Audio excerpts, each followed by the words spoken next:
One of the unique things about the T Center is that we offer enrichment classes for the kids. I teach sewing as an enrichment class, and these kids just embrace it, they love it, and they're so creative. STEM stands for science, technology, engineering, and mathematics. And here at the T Center, STEM programs that we've offered include coding, chemistry, and physics.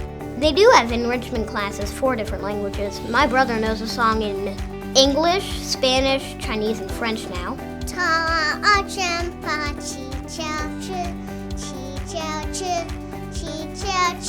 Art, sewing, guitar, ukulele. STEM courses, yoga classes, mindfulness. These are the things that we're adding to them. And so by enrichment, we mean we're adding to them beyond what they already have.